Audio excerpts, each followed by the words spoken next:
Merci de rester à notre compagnie pour la seconde partie de New World Forum. Les résultats des présidentielles au Sénégal et au Nigeria viennent de rallonger la longue liste des élections contestées en Afrique. Les pays africains ont-ils les moyens techniques pour organiser des élections sans reproche? Ou alors les électeurs sont-ils suffisamment mûrs? Comprennent-ils les enjeux des élections? Voilà les questions principales auxquelles nous allons tenter de trouver des réponses pour cette seconde partie. Nos invités, Franck Kepomé. Franck, bonjour. Bonjour. Franck, vous êtes le directeur exécutif de la concertation nationale de la société civile togolaise. Effectivement, je suis le directeur exécutif un réseau thématique qui intervient dans le domaine de la gouvernance, la démocratie, les élections et l'éducation à la citoyenneté. Avec vous, Bineng Kolani. Bineng, bonjour. Bonjour. Bineng Kolani, vous êtes homme politique togolais, candidat malheureux, on va dire, à la dernière élection législative au Togo. Oui, malheureux peut-être devant les hommes, pas devant le Seigneur. Parce que en politique, on ne perd jamais, on apprend. Vous comprenez, quand on ne dit jamais en politique, on a perdu. De toute façon, nous avons essayé et nous avons vu ce que c'est. Nous avons appris beaucoup de choses et puis prochainement, on saura comment se positionner. Et je profite de votre plateau pour saluer les téléspectateurs et spectatrices qui nous regardent et que le Seigneur nous illumine pour qu'on puisse apporter ce qui est de meilleur de nous. Je vous remercie. Merci. Franck, je faisais allusion tantôt aux dernières élections présidentielles au Sénégal et au Nigeria, dont les résultats ont été contestés par les partis d'opposition avec véhémence. Cela m'amène à vous demander si le principe de la compétition électorale, si ce principe est compris et accepté par toutes les parties finalement, quand il s'agit d'élections en Afrique. Effectivement, Gilles, vous avez raison. Quand on voit l'Afrique et surtout la CEDEAO, nous constatons qu'il y a des arsenals juridiques qui nous permettent d'organiser des élections transparentes, crédibles et acceptées par tous. Malheureusement, la transcription de ces différentes normes dans nos institutions ou dans nos tests ne sont pas faites ou parfois ne sont pas appliquées. Alors, ce qui amène à dire que quand nous faisons nos différents tests, les gens ne se retrouvent pas dans ces tests-là. Je prends le cadre légal par rapport surtout à la loi électorale togolaise. Nous constatons que certaines dispositions déjà éliminent certains acteurs qui ne peuvent pas s'engager dans le jeu politique. Si nous voyons le découpage électoral est politisé de telle sorte que les politiques ou l'opposition se dit de ne pas se retrouver dans ce découpage électoral. Si nous prenons les institutions de la République qui gèrent les élections, je parle de la Cour constitutionnelle, par rapport à la composition de cette Cour, les autres partis politiques ne se retrouvent pas à ces différentes institutions. Ce qui amène à revendiquer ou à protester par rapport aux instances qui organisent les élections dans notre pays. Et d'une façon, je dirais, en Afrique, c'est ce qui fait que, à la veille des élections, on conteste les préparatifs et après les élections, on conteste les résultats. Et la contestation parfois amène à des crises violentes qu'on constate un peu partout dans nos pays africains. Donc pour vous, c'est l'organisation qui pose problème. Mais d'abord, le principe même d'élection, est-ce que les gens sont d'accord? Est-ce que les gens savent ce que c'est? Est-ce que les gens ont accepté ce principe? Oui, la meilleure façon de promouvoir la gouvernance, c'est l'alternance au pouvoir. Et l'alternance ne peut que se faire que par une élection. Donc le principe d'organiser des élections est accepté par tout et par toutes. Maintenant, comment organiser ces élections-là et quelles sont les règles qui doivent orienter l'organisation de ces élections? Je pense que c'est là où se trouve le problème. Bineng Kolani. Oui, non, ce que mon confrère vient de dire, c'est une réalité. Vous parlez de l'Afrique, mais nous allons beaucoup parler de notre pays que nous maîtrisons plus ou moins. Et les élections, qu'est-ce que c'est que les élections? C'est toute une compétition. Mais il faut que les acteurs le comprennent. Mais il faut aller à des compétitions, il faut qu'on définisse des règles. Mais si les règles sont bien définies, je ne vois pas pourquoi il doit y avoir de problème. Seulement, ici, en Afrique, ici, pour ne pas dire chez nous ici, les règles sont définies par les acteurs politiques eux-mêmes. Mais il y a des garde-fous que les gens ne prennent pas. C'est plus tard sur le terrain qu'ils le constatent. Quand vous prenez notre code électoral, Je donne un exemple. Notre code électoral. Pour aller aux élections, on dit bien, chacun doit avoir tel moyen, l'État doit financer. Mais quand vous allez sur le terrain, vous voyez ceux qui sont au pouvoir dépensent plus que ceux qui sont au niveau de l'opposition. Et l'opposition n'a pas de moyens. Or, normalement, c'est l'État qui devait organiser cette compétition et devait mettre tout le monde sur le même pied d'égalité. Parce que quand on veut faire un jeu, sûrement qu'il y aura un perdant et un gagnant. Mais du moment où on ne met pas les gens sur le même pied d'égalité, qu'est-ce que vous voulez? À la fin, il y aura des contestations. Donc, il faut qu'on prépare les esprits maintenant. Et surtout, nous, au niveau de l'Afrique, pour les élections, il faut d'abord chercher à connaître la définition des élections. Et quelles sont les personnes qui peuvent compétir? Parce que ça aussi, c'est important. Oui, M. Kolani, vous venez de dire qu'à l'issue de ces élections, il doit y avoir un gagnant et un perdant. Oui. Mais à l'analyse, quand on voit comment se déroule le jeu électoral, on a l'impression que tout le monde y va pour gagner. On pense qu'il n'y aurait que des gagnants. Oui, c'est les esprits comme ça qu'il faut préparer. C'est pourquoi je dis quels sont les gens qui peuvent compétir. Il faut avoir aussi ce niveau. Ce n'est pas tout le monde qui peut compétir. Ce n'est pas parce que j'ai tel diplôme et je ne suis pas intelligent, mais je suis intellectuel, j'ai tel diplôme que je peux compétir. Ce n'est pas parce que j'ai de l'argent que je peux compétir. Il faut s'évaluer soi-même. Et puis quand on va aux élections, c'est pour faire quoi? C'est pour satisfaire quoi? Une population. C'est pour trouver des solutions à cette population. Mais quand on n'a pas ce niveau, cette intelligence-là, de pouvoir réfléchir pour trouver des solutions, ce n'est pas la peine de compétir. C'est pourquoi ceux qui vont dans le sens d'aller gagner coûte que coûte, c'est ceux qui ont de l'argent et ceux qui ont ces diplômes, qui pensent qu'avec mon diplôme, je suis plus meilleur que l'autre. Or, en politique, c'est ceux qui sont intelligents, ceux qui sont disponibles à servir ce peuple. Et puis, c'est le mal aussi. Il faut aussi, vous savez, en Afrique, ici, l'alphabétisation. J'ai sur votre plateau ici que j'ai dit à tous ceux qui comprennent le français ou bien ceux qui ont eu la chance d'aller à l'école, d'expliquer dans nos langues maternelles ce que c'est que l'élection, ce que c'est que compétir.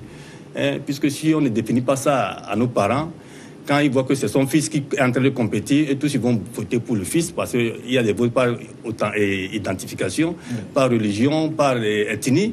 Et quand vous ne gagnez pas, cette ethnie est contre, oubliant que son fils n'a pas mérité. C'est vrai, le vote est essentiellement communautaire en Afrique. Oui, en Afrique. Mais c'est ça aussi qui pose problème. Donc nous avons ce devoir d'expliquer à nos parents, nos concitoyens, c'est une compétition, c'est pour évaluer nos intelligences, et le meilleur gagnera à se tenter. Et se tenter, et quand il gagne là 5 ans ou bien 4 ans à faire, après il faut encore remettre son intelligence en jeu pour que l'autre aussi vienne. C'est tout le jeu. Franck Biling a parlé de l'alphabétisation.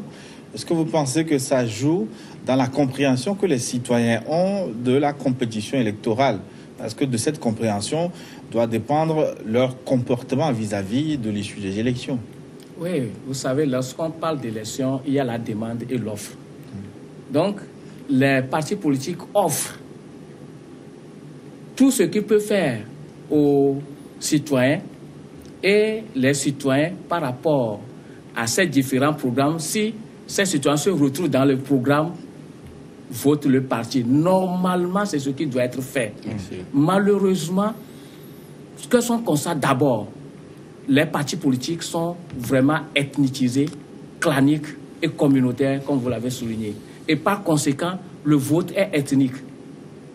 Donc, l'analphabétisme est tellement poussé, amène aussi les citoyens à ne pas comprendre l'importance d'une élection dans la vie d'une nation. Et les partis politiques profitent de cette ignorance de la population par rapport à cette compréhension des élections. Donc, pour nous, acteurs de la société civile, nous avons beaucoup de travail à faire. Sensibiliser, expliquer aux acteurs, expliquer à la population, de pouvoir formater l'esprit du citoyen à comprendre les enjeux d'une élection avant de s'engager dans cette élection. M. Kolani a dit, on ne va pas à une élection parce qu'il faut y aller.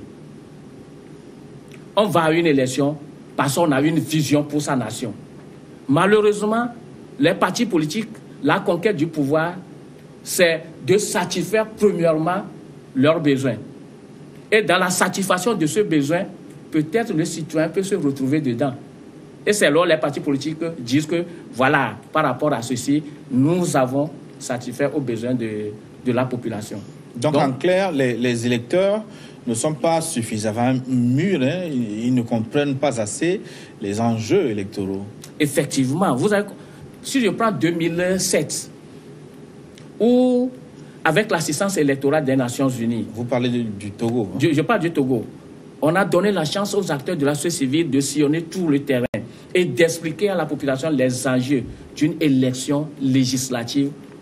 Vous avez compris, ou si on constate les résultats et la représentativité dans le Parlement, vous allez voir que la sensibilisation est importante pour nos citoyens.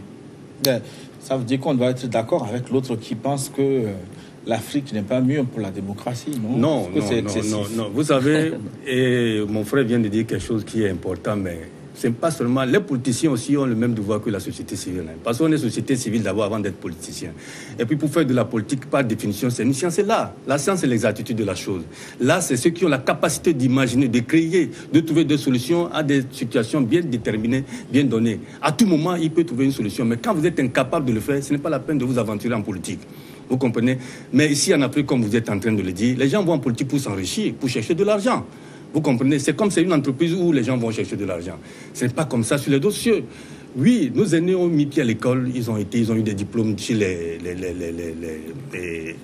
le métropole, les colonisateurs. Mais est-ce que c'est comme ça qu'ils se comportent? Non. Et puis la démocratie ou bien la politique en Afrique, il faut l'adapter à nos réalités. C'est-à-dire, quand on veut faire la politique par rapport à nos ethnies, à nos citoyens, il faut savoir l'adapter. Donc, c'est les élites qui peuvent savoir comment est-ce que nous pouvons adapter nos élections en Afrique ici. Exemple, quand on dit qu'il faut aller dans les urnes pour voter, si on n'a pas des moyens des urnes, on pouvait déposer, par exemple chez moi à Dapon, principalement à Dapon, pour lire des chefs, c'est les candidats qui sont devant et les gens s'alignent derrière. Et ça aussi, ce n'est pas mal. C'est une très bonne chose. Le vote doit être secret, c'est un principe sacro-saint. Non, c'est ce que les Blancs vous disent. Sinon, pourquoi se cacher que j'aime cette personne qui est plus intelligent à se tenter? Si demain il ne va pas bien, je retourne chez l'autre. Et puis c'est la vie, on a combien de temps? C'est un jeu. Mais du moment où on est en train de cacher les choses, c'est là où il y a du vol. Il n'y a pas la transparence. Si on veut parler de la transparence, oui, comme vous dites, le vol, il faut le cacher. Pourquoi on ne parle de la transparence alors? Et s'il faut une transparence, c'est qu'on n'a pas peur. On veut rester derrière celui-là. Parce qu'il a donné un programme qui nous satisfait, qui nous permet de croire en lui qu'il peut nous trouver des solutions. Mais du moment où on n'a pas ça, non. Et puis en Afrique, comme mon second vient de le dire, il faut qu'on repense. Il faut qu'on repense ce que c'est que la politique, ce que c'est que les élections, et quels sont les gens qui peuvent compétir, si réellement on aime nos prochains. Vous deux, vous l'avez souligné, hein, quelque part, il y a un déficit d'éducation civique électorale, ce qui devait être le rôle des partis politiques et même des organisations de la société civile. Oui. Mais je pense que cette éducation civique électorale demeure un gros chantier, presque abandonné, aussi bien par les partis politiques que par les structures de la société civile, Franck. Effectivement, vous avez pleinement raison. Je dirais que ce n'est pas aussi abandonné que ça par les acteurs de la société civile. Enfin, tout le temps, nous sommes sur le terrain, nous prenons la gouvernance et vous ne pouvez pas promouvoir la gouvernance si vous ne formez pas les gens, vous ne formatez pas l'esprit des gens à aller vers cette gouvernance. Mais je reviens pour ce qui concerne les partis politiques. Il faut le dire que beaucoup de partis politiques ont échoué par rapport à la formation de leurs militants de base. Je prends pour exemple, je retourne toujours pour le Togo en 2007, où l'élection, le mode de proportionnalité à la plus forte moyenne est adopté. Nous avons sillonné toutes les préfectures pour expliquer aux gens comment on fait ce décompte-là et comment on fait le calcul. Souffrez que des militants, des partis politiques de base n'ont pas été informés par rapport à cela. Et seul, c'est le RPT qui a formé ses membres. Et quand nous faisons la formation, les gens disent, le parti au pouvoir, que nous avons déjà refusé cette formation il y a de cela 3 fois. Mais l'opposition n'occupe pas le terrain. C'est ça la stratégie d'occupation du terrain. Et si vous voulez avoir de l'électorat, il faut que vous donnez l'information à votre électorat. Il ne s'agit pas de donner des informations qui vont soulever la population, mais l'information qui va permettre à votre électorat de se retrouver dans cette masse pour vous aider à avoir le pouvoir. Et un des invités qui aurait dû être avec nous écrit, les partis politiques, qu'ils soient de la majorité ou de l'opposition, ne s'attellent pas à ce jeu. La CENI fait un strict minimum pour justifier qu'elle a informé sur le cadre électoral des élections. Les organisations de la société civile font un peu de saupoudrage et se frottent les mains. Oui, effectivement. Non, et puis quand vous parlez de la société civile, il faut que l'État les accompagne. Quand on parle de la société civile, quels moyens ils ont? C'est des citoyens togolais. Oui, mais qui si l'État accompagne encore la société civile, est-ce qu'elle restera neutre? Mais l'État, c'est qui? Et justement, c'est ça là où les gens confondent. L'État, c'est qui? Ce n'est pas le parti au pouvoir, ce n'est pas unir. Vous confondez l'État. L'État, c'est toute une machine. C'est depuis le fœtus, là, du ventre jusqu'à X âge, là. C'est ça l'État. Mais quand vous confondez l'État et au parti politique, c'est dangereux. La société civile, c'est elle qui fait sortir les bons citoyens. C'est cette société qui va donner des militants pour unir, même pour l'opposition. Mais si aujourd'hui on n'accompagne pas cette société civile, qu'est-ce qu'elle peut faire?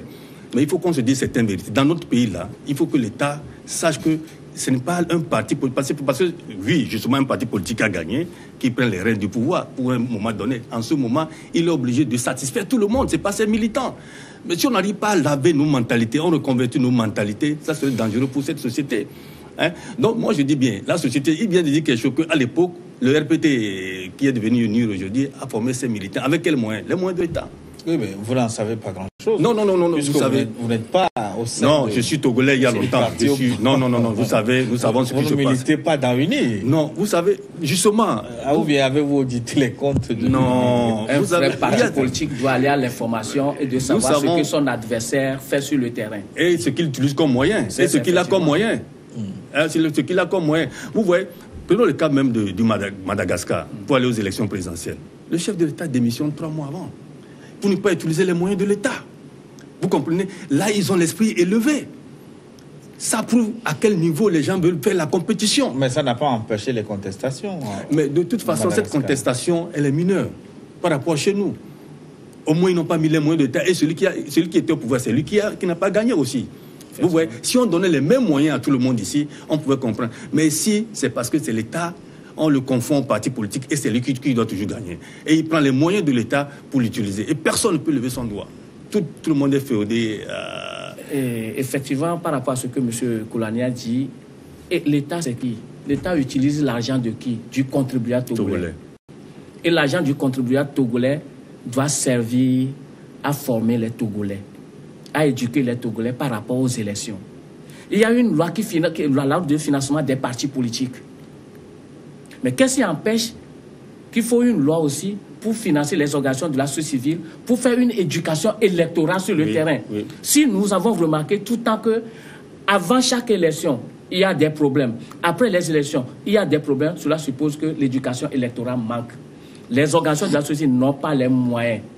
Est-ce que vous sollicitez l'État? Parce que l'État ne doit pas non plus distribuer les ressources comme des bonbons. Effectivement, c'est pourquoi j'ai dit qu'il y a une loi. Il faut des critères pour sélectionner les structures qui œuvrent dans le domaine. C'est pourquoi vous avez de saupoudrage. Qu'est-ce qu'on constate? À l'approche des élections, chaque structure se dit « je peux faire des élections ». Et je peux faire des élections, les partenaires les appellent à proposition, les structures compétissent, on leur donne le financement sur le terrain, puisque ce n'est pas leur domaine de compétence. C'est ça le saupoudrage dont on parle. Donc, il faut qu'il y ait un critère de sélection des structures qui interviennent dans les élections. Et quand ces structures reçoivent de financement, ils peuvent accompagner et les partis politiques d'opposition et le parti au pouvoir pour renforcer l'éducation électorale. Oui, mais Koulani Miguel, vous avez fait plusieurs partis politiques et regroupements de partis. Votre dernière expérience, c'était CAP 2015 et puis la coalition des 14. Qu'est-ce qui vous empêche, vous, d'aller vers vos militants et d'assurer cette éducation électorale? Oui, d'abord, les partis politiques qui se créent au Togo, c'est des partis politiques. Non, ce n'est pas des partis politiques. Et puis ceux qui les animent, quand on parle de leaders, je ne sais pas sur quels critères on les appelle les leaders. Peut-être un président de parti politique ou bien secrétaire de tel parti politique. Mais un leader, c'est quelqu'un quand même qui a cette capacité de réfléchir et d'amener les autres à comprendre. Et d'avoir ce fait play-là, quand on les gagne pour dire que tu as gagné. Mais aujourd'hui, nos partis politiques, c'est par affinité de maison, de telle ethnie, et de telle ethnie, de telle religion, et puis vous ne comprenez rien. Quand vous prenez, récemment, j'étais avec MCD, qui faisait partie de... Le mouvement citoyen pour la démocratie de Maître Mohamed Chassouna. J'ai fait une expérience avec eux, et que certaines ethnies qui l'entourent pensent que c'est leur parti. Vous comprenez, mais nous avons voulu casser tout ce... Puis moi, je ne peux pas accepter ça. Il faut élever le débat, surtout que c'est un mouvement citoyen. Un mouvement citoyen veut dire quoi? Il faut faire comprendre les gens ce jeu-là. Quand vous parlez des politiques au Togo ici, moi, sincèrement, il y a beaucoup à dire. Il y a beaucoup à dire. Et puis, il faut que les leaders comprennent qu'un parti politique, tout le monde a sa voix, a quelque chose à apporter. Et puis, les militants ne cotisent pas. Comment on peut faire des tests au niveau des partis politiques? On te dit, tu es membre, tu as ta carte de membre et tu ne cotises pas. Comment ça peut se fonctionner? Et c'est le leader seul qui dépend de là-dedans. Il est obligé de vous dicter les lois. Or, du moment où tu as de l'intelligence, tu as le savoir-faire et que tu n'as pas les moyens, on t'oublie. Mais pourtant, tu pouvais apporter un plus. C'est ce qui nous tape les nerfs. Sinon, des fois, on a des gens qui réfléchissent, qui parlent mieux, qui sont mieux que le président, qu'on peut prendre dans le parti pour nous représenter. Mais parce que c'est le président qui dépense, qui paie sur le siège, qui paie le carburant, on est obligé de l'oublier. Ah, c'est comme on le dit, les pauvres a toujours tort. Mais pourquoi les militants ne participent pas financièrement à la vie des partis politiques? Eh bien, des fois, les présidents aussi le font sciemment. Ils ne veulent pas les exhorter, ils ne veulent pas les faire comprendre, et ils veulent être toujours chef pour les commander. Parce que quand il est toujours là, si tout le monde cotisait, il avait la parole. Et c'est pourquoi il faut éveiller aussi cette population. Il ne suffit pas de suivre et puis suivre. Et puis, comme il le disait, ce n'est pas le rôle seulement de la société civile, le rôle de l'État. Parce que l'État doit former ses citoyens. C'est très important. Vous avez vu, quand j'étais candidat, qu'est-ce qu'on a dit pour la citoyenneté togolaise? Parce que nous avons constaté sur le terrain que vraiment il n'y a pas de citoyens. Il n'y a pas de citoyens. À tous les niveaux, dans tous les secteurs, que ce soit des journalistes, des militaires, des corps de société civile, tout le monde, il suit cette personne par l'intérêt. Déjà, à cause de l'argent, on le suit. Parce que je n'ai pas de moyens. Mais tu n'as pas de moyens. Et où est ta dignité? Où est ta dignité? Mais je ne comprends pas. C'est plus ceci. C'est souvent au niveau de l'Afrique qu'on constate ça. Hein. Mais pourtant, nous avons mis pied à l'école. Il faut voir comment les autres se comportent ailleurs. Hein? Je ne peux pas comprendre qu'on a mis pied à l'école. Eux, on vole. On triche. Mais pourtant, nos parents nous ont montré de ne pas voler, de ne pas tricher. Mais dans les élections, vous voyez des gens dans les urnes. Et puis cet exemple-là, c'était sur votre plateau. Écoute-moi. La corruption et mais c'est pas bien. Ça n'a pas... Non, on nous a enseigné à l'école de ne pas voler. Je ne vois pas le rapport. On a enseigné à l'église aussi de ne pas voler. Mais pourquoi les gens le font?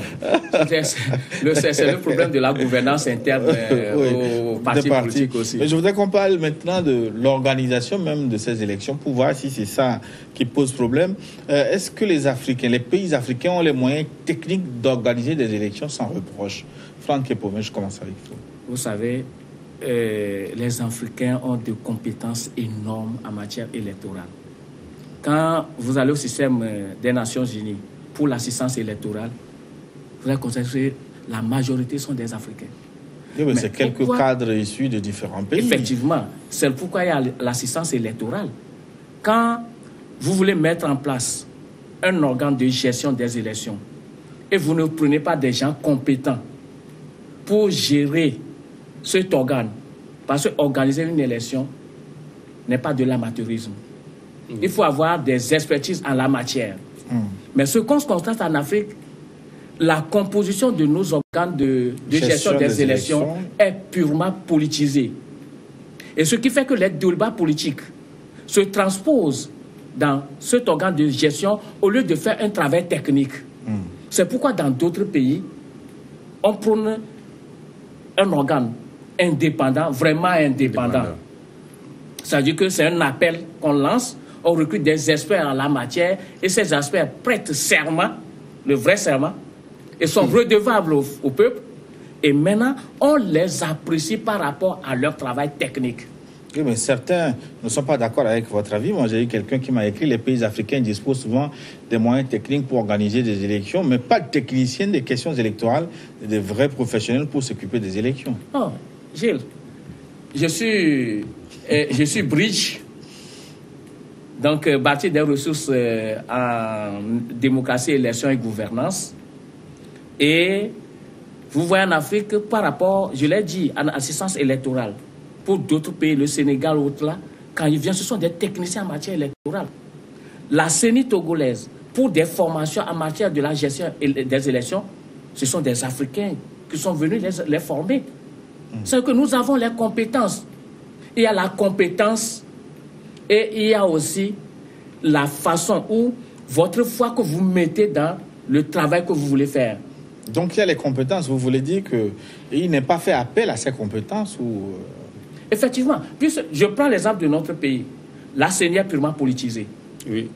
CENI étant purement politisée, avec des répartitions faites entre l'opposition et les partis politiques et le parti au pouvoir. Donc, on désigne des gens pour venir à la CENI. Et ceux qui viennent n'ont aucune compétence en matière électorale. Oui, mais il faut les former. C'est trop sévère, non, quand vous parlez de... Non, mais sinon, pourquoi à la composition de chaque commission électorale, il faut des experts pour venir les former? Si ce sont des techniciens qui ont déjà des compétences en la matière. Donc, je ne dis pas que les partis politiques n'ont pas des experts en matière électorale. Mais je dis, pour éviter que le jeu politique se transpose au niveau de l'organe de gestion des élections, il faut que ce soit un vrai organe indépendant où on fait appel aux techniciens. Kolani Bileng, est-ce que le problème dans l'organisation des élections n'est pas lié au niveau de confiance entre les différents acteurs et puis à la sincérité? Oui, le mot même, vous l'avez lâché. Voilà. La confiance, la sincérité. C'est ce que je vous disais quand vous me dites qu'à l'école, on nous enseigne, on ne vole pas et qu'on soit à l'église. Où est la dignité d'une... Voilà. Où est-ce que tu es humain? Mais c'est ça, quand vous prenez le Togo, les élections que nous avons fait la fois passée, le président de notre CENI, Kodjouna Katanga, qui nous dit qu'on a recensé les mineurs et qu'ils ont fait de quelle alchimie pour faire sortir ces mineurs. Mais est-ce qu'on a puni ceux qui ont recensé ces mineurs? On ne l'a pas fait. Mais pourtant, je disais sur votre plateau ici, avant d'aller se faire recenser, il y a tout un processus. Même il y a les militaires et les gendarmes et les policiers qui ont une formation juridique, qui étaient sur le terrain aussi et qui ont vu ces mineurs. Ils ne sont pas chargés. Écoutez-moi, c'est des citoyens, justement. Ils sont là pour assurer la sécurité. Monsieur Gilles Bocor, quand tu vois un enfant qui a 18 ans, plus ou moins celui qui n'a pas 18 ans, vous pouvez imaginer. Oui, mais les forces de l'ordre ont c'est pourquoi je parle de patriotisme. Un cahier de charge précis. Ils ne sont pas là pour vérifier l'âge des électeurs. C'est pourquoi je dis il faut ramener l'élection dans notre contexte africain. Ouais. À l'époque, là, quand tu vois un enfant sur la route qui pose des actes qui ne sont pas bien, quand tu es parent ou tu n'es pas parent, tu le vois, tu peux le corriger. Vous comprenez? C'est pourquoi nos réalités, il faut les dire. Nous ne pouvons pas voir ce qui est négatif et puis se taire. Et maintenant, ce président vient sur les chaînes et nous dit qu'on a sorti les mineurs. Et on ne nous dit pas qu'on a arrêté ceux qui ont fait ça pour les punir. Et puis cette confiance que vous venez de dire, pour former nos CENI là, il faut qu'elle... Aujourd'hui, c'est la société civile, les partis politiques, et ils n'ont pas confiance. Et quel est le problème que j'ai constaté quand j'étais au niveau du CST? Les gens vont là-bas pour de l'argent. Ils ne vont même pas pour servir. C'est pourquoi si moi je disais, si l'État prenait ses responsabilités comme le ministère de l'Intérieur... Les gens vont pour de l'argent comment? C'est-à-dire... les miettes qu'ils donnent par mois, là. Quand tu vois, tu es à la CELI, ce qu'on paie là, ce qui a et qu'on sort. Et puis même les gens marchands. Celui qui va te désigner dit combien tu me donnes comme ça. J'ai constaté, j'ai dit, mais c'est très minable. Oui, mais ce que vous dites là, c'est quand même suffisamment grave. Mais c'est très grave. J'étais étonné. Je suis au niveau du CST. Vous êtes responsable de ce que vous dites. Mais Gilles Bocor, tu sais, je suis quelqu'un. Quand je vois mon pays, et quand je dis souvent qu'on a mis pied à l'école, on n'arrive pas à se retrouver après bientôt 60 ans d'indépendance. C'est dangereux. C'est dangereux. Qu'on ne peut pas copier ce qui est bien. Mais comment on peut se limiter à l'argent et oublier nos valeurs? Mais ce n'est pas du tout bien. C'est pas du tout bien. Vous pensez que ce que je viens de vous dire n'est pas plus grave? Quand un président de la CENI vient vous dire qu'on a recensé les mineurs, il n'a pas cherché les coupables et demain ça va continuer. Oui, où est-ce qu'on va là? Personne ne sait les mesures disciplinaires qui ont été... Et pourquoi ne pas l'exposer pour qu'on puisse dissuader les autres? Et puis ce qui est dangereux, c'est les mêmes politiciens, que ce soit l'opposition comme au pouvoir, qui vont chercher leurs petits frères, leurs petites sœurs, qui sont mineurs pour les amener. Quelle éducation tu donnes à ces gens-là? Qui tu vas diriger demain? Mais c'est pas du tout bien.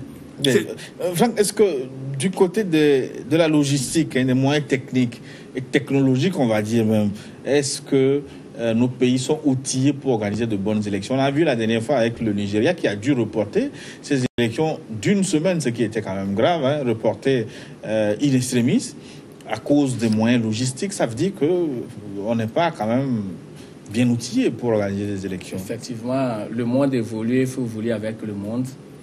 Et la plupart du temps, quand on conteste les élections en Afrique, et précisément au Togo, c'est par rapport au délai de communication, de publication des résultats. Oui, justement. Et des gens pensent que s'il y a de retard, c'est parce qu'on est en train de falsifier ou de modifier les résultats quelque part. Et avec justement, la technologie... vous comprenez ces retards des élections en Afrique aujourd'hui? On fait 3 jours, 4 jours, 5 jours, parfois même plus d'une semaine avant d'obtenir les résultats. Est-ce que vous comprenez cette lenteur? J'ai eu la malchance d'être observateur et de sillonner toute l'étendue du territoire togolais. Il y a dans certaines zones ou pour amener les urnes, arriver, le véhicule s'arrête quelque part, c'est avec la tête, vous montez, vous redescendez avant de déposer les urnes pour que les gens votent. Et si l'urne, après le vote, ne remonte pas pour arriver au niveau de la CENI, on ne peut jamais envoyer les résultats de cette série-là vers la CENI. Vous comprenez? Et par conséquent, certains retards, on peut comprendre. Mais nos lois ne tiennent pas compte des réalités de notre pays.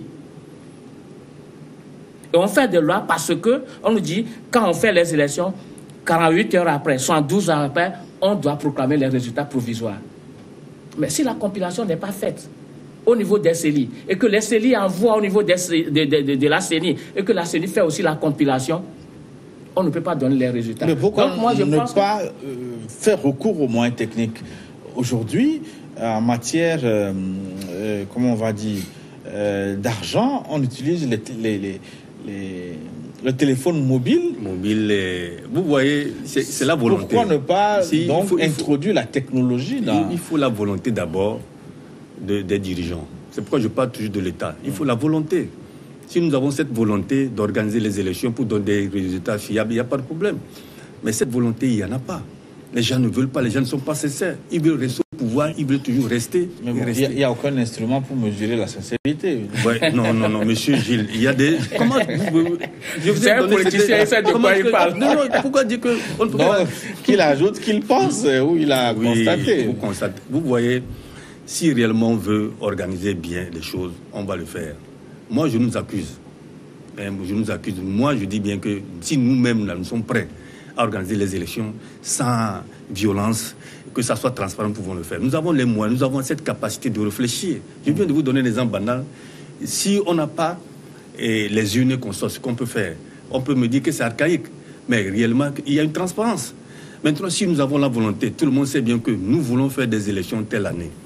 On met les dispositions qu'il faut. Et les moyens, aujourd'hui, nous avons la chance d'avoir ces téléphones mobiles et consorts, la technologie a avancé, on pouvait l'adapter à nos réalités. Mais seulement, les gens n'ont pas cette volonté de vouloir la transparence, même pour aller se faire recenser. Vous imaginez, peut-être qu'on peut recenser 100 personnes, on vient vous dire que nous avons recensé 200 personnes. Vous comprenez? Si vous voyez l'exemple du Gabon. Le Gabon compte 1 400 000 habitants, mais lors des élections passées, on a eu 2 millions d'électeurs. Les 600 000 électeurs sont tout fictifs. Ça veut dire que même les enfants, les bébés, les fœtus sont votés. C'est ça. Donc c'est pourquoi la technologie est importante dans la crédibilité et la volonté. La transparence. Et cette technologie nécessite ou demande la volonté de tous les acteurs. Maintenant, par rapport à cette technologie, il faut la maîtrise de la technologie. C'est ça qui nécessite la formation. L'exemple dernier de la RDC est là. Le vote électronique. Bon, le vote électronique ne pose pas de problème dans beaucoup de pays européens. Mais puisque nous ne maîtrisons pas cette technologie et qu'on veut expérimenter, ça crée problème. Aujourd'hui, le Togo est en avance par rapport au recensement biométrique. Nous avons commencé le recensement biométrique en 2007 avant que les Sénégalais n'envoient le pied. Et le Niger. Donc avec le recensement biométrique, c'est déjà un atout pour la crédibilité. Maintenant, quels sont les garde-fous pour empêcher l'enrôlement des mineurs? Quels sont les garde-fous pour ne pas enrôler ceux qui ne sont pas togolais? C'est pourquoi nous, on a allé après les élections. C'est ça le mal aussi pour les partis politiques. Une élection, c'est un processus. Tout juste après une élection, commence une autre élection. Oui. On vous fait des recommandations. Vous ne dites rien avec ces recommandations. On attend toujours. Vous attendez à 6 mois des élections. Vous commencez par réclamer. Si on ne fait pas ceci, on ne va pas aller aux élections. Or, vous savez que nous appartenons à un espace. Nous avons pris des engagements qu'à 6 mois des élections, on ne peut pas toucher au test à condition que c'est un accord politique. Mais est-ce que c'est seulement le problème des partis politiques? Parfois, même les pouvoirs publics se comportent comme si on avait oublié l'organisation des élections. Oui, non, ça les arrange. Et puis, pourquoi ça va les arranger? Est-ce que c'est bien? C'est pas bien. C'est-à-dire, si nous sommes là, on ne veut pas évoluer, on ne veut pas être patriote, on ne veut pas aimer notre pays, des bons citoyens, on peut dire que ça nous arrange. Oui, c'est pourquoi je dis, il faut... on va parler des observateurs qui sont parfois cooptés pour vérifier la sincérité des élections. Est-ce qu'ils servent à quelque chose, on a besoin Vous venez de dire que si on n'a pas confiance entre nous, c'est pourquoi les gens ont besoin des observateurs. Quel observateur il faut? Et qui est observateur? Dans les pays où on nous a importé la démocratie, est-ce qu'ils ont besoin des observateurs? Non, c'est l'administration qui organise les élections. On a fait les élections locales, les maires organisent au niveau local pour faire remonter l'information. Il nous suffit de copier, de l'adapter à nos réalités. Quel observateur on en a besoin? On n'en a pas besoin. On n'en a pas besoin. Il faut une confiance entre nous. Et quels sont les gens qui vont compétir? Et expliquer ça dans nos langues maternelles. Ça, je le dis, parce qu'il y a des masses là qui ne comprennent pas encore les enjeux de la démocratie et des élections. Donc, si on n'arrive pas à expliquer ça à cette masse-là, on peut beau faire des tests et puis amener des observateurs, il y aura contestation à la fin de... Franck, vous avez été plusieurs fois observateur. Bénin veut mettre du sable dans votre gari. Non, pas du sable dans le gari. Il faut qu'on soit sérieux. Vous savez, oui. Il a souligné que dans les pays européens et même aux États-Unis, il y a le personnel électoral qui organise les élections. Et les observateurs, même dans ce personnel électoral, il y a les partis politiques, les démocrates, les républicains et le centre. Donc, parfois, il y a les trois ou les deux qui composent ce personnel et qui sont là pour suivre le processus. Ils n'ont pas besoin d'observateurs. C'est l'administration. Par exemple, en France, c'est le ministère de l'administration qui organise les élections. Même au Sénégal. Même ici au Togo, l'élection qui n'a pas été contestée, c'est l'élection organisée par le ministère de l'administration. Oui, on a commencé par contester les élections quand on veut associer tous les acteurs à participer à cette organisation. C'est une très bonne chose. Mais si on n'a pas confiance en nos institutions, et si quand on est au pouvoir, on veut avoir le pouvoir, maintenir le pouvoir, changer des tests pour se maintenir, vous comprenez que pour que l'élection soit vraiment transparente et que les citoyens se retrouvent dans les résultats, il faut qu'il y ait des observateurs. Et ce sont les Blancs qui ont inventé ça. Et nous rentrons dans cette dynamique. Est-ce que ça fonctionne? Parce que généralement, quand ils viennent, c'est pour prononcer un bout de phrase. Les incidents et manquements observés ne sont pas de nature à entacher la régularité du scrutin. Effectivement, c'est pourquoi moi je prends souvent les observateurs nationaux. Mais il va falloir que ces observateurs nationaux soient conséquents envers eux-mêmes. D'abord, la présence de l'observateur sur le terrain dissipe des cas de fraude qui peuvent survenir. Ouais. La présence des observateurs sur le terrain dénonce un certain nombre d'irrégularités. La présence des observateurs sur le terrain amène l'autorité, même s'il veut corrompre, de savoir par où passer pour corrompre. Donc, après une observation, il y a des recommandations. Les acteurs de la société civile font des recommandations. Et vous comprenez, vous constatez que les recommandations faites sont presque les mêmes recommandations que les institutions internationales font.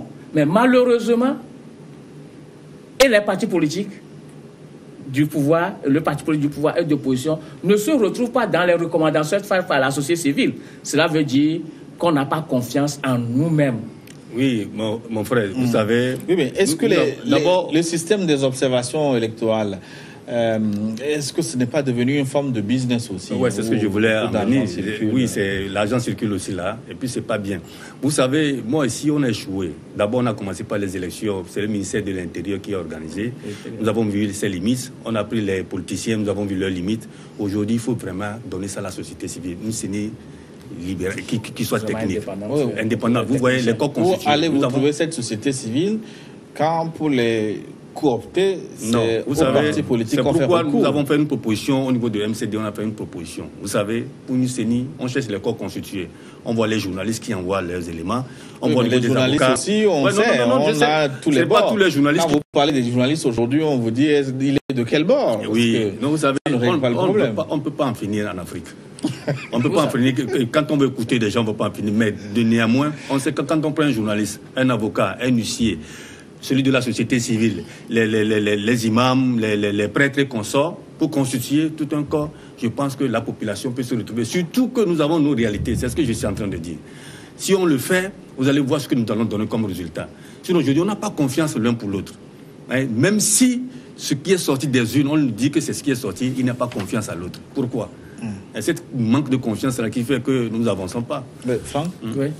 Effectivement, moi je pense que, comme je l'ai toujours dit, qu'il faut aller à une CENI vraiment indépendante, constituée des techniciens.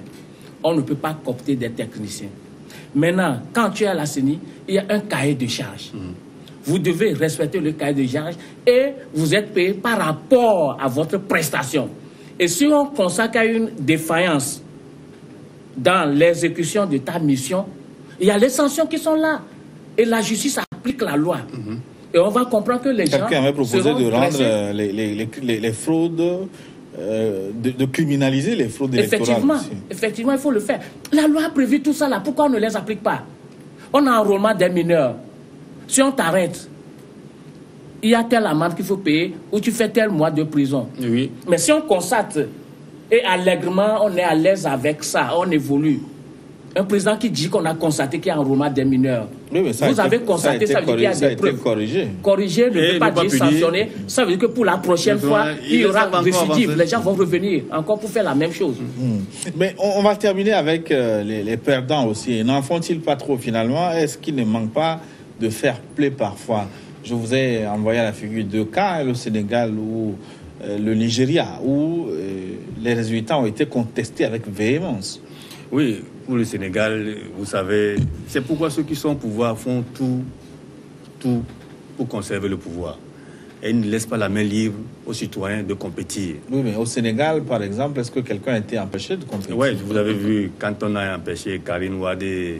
Parce qu'il a été condamné par la justice. Tout ça là, vous savez, la population, c'est pour une somme des Africains. Il faut laver les mentalités. Puis l'autre là aussi, Abdoulaye Wade, c'est lui qui a faussé les données quand il a demandé à la population de ne pas aller se retirer les cartes et consorts.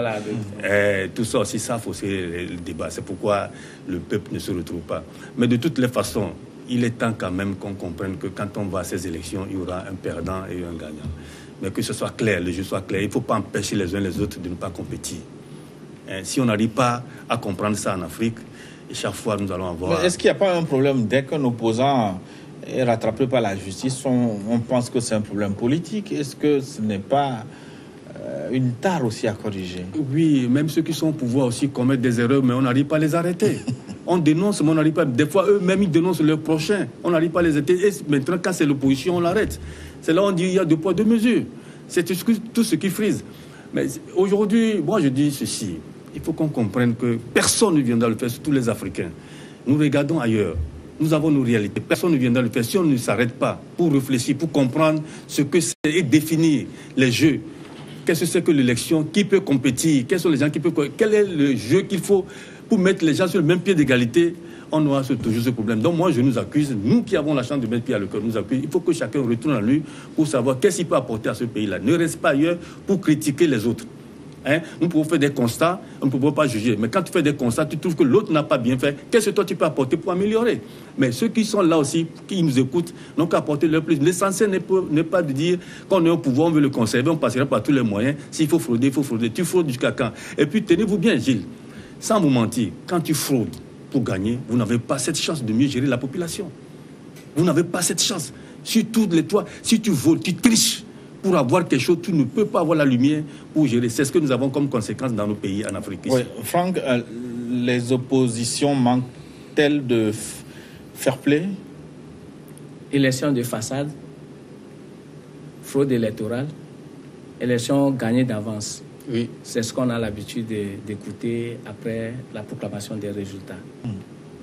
Parfois, l'opposition a raison si déjà au début le jeu électoral est faussé par rapport à la mise en place du cadre électoral. Donc, si au début le jeu est faussé, pourquoi participer à un jeu perdu d'avance?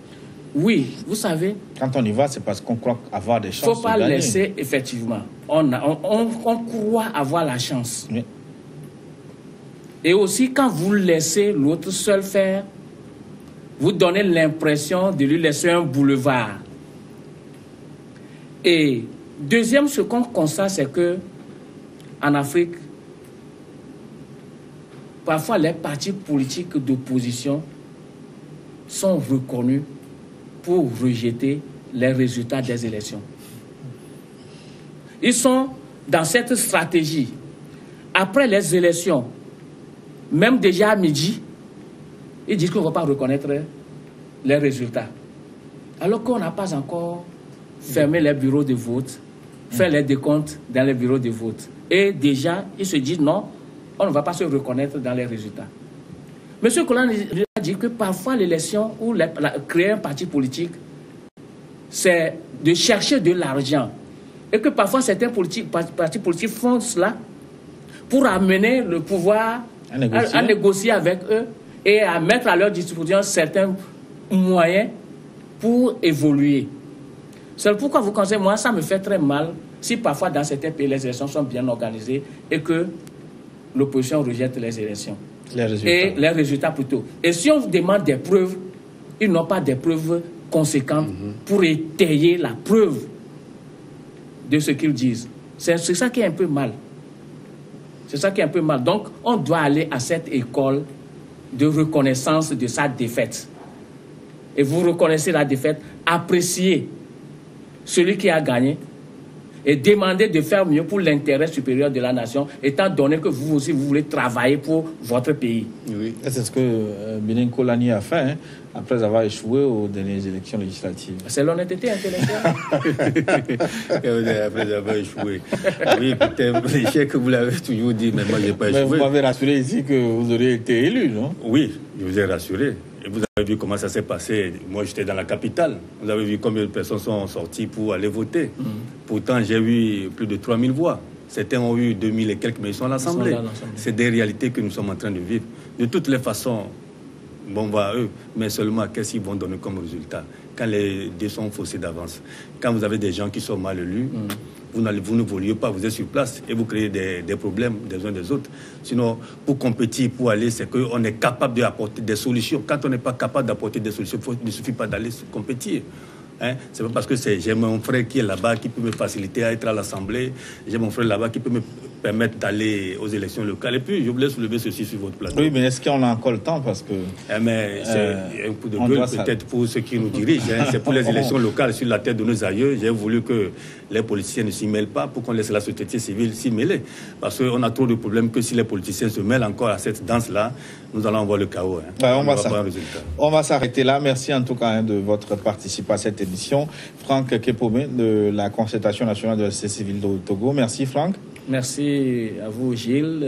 Je pense que nous les Togolais, nous devons œuvrer pour avoir un cadre institutionnel propice pour les élections et que chacun se retrouve dans ces élections pour que les résultats ne nous amènent pas encore à des conflits et à des violences qui amènent le peuple togolais à perdre de l'autre tribu. Ouais. Juste derrière, une nouvelle édition du journal sur votre chaîne New World Info. À très bientôt.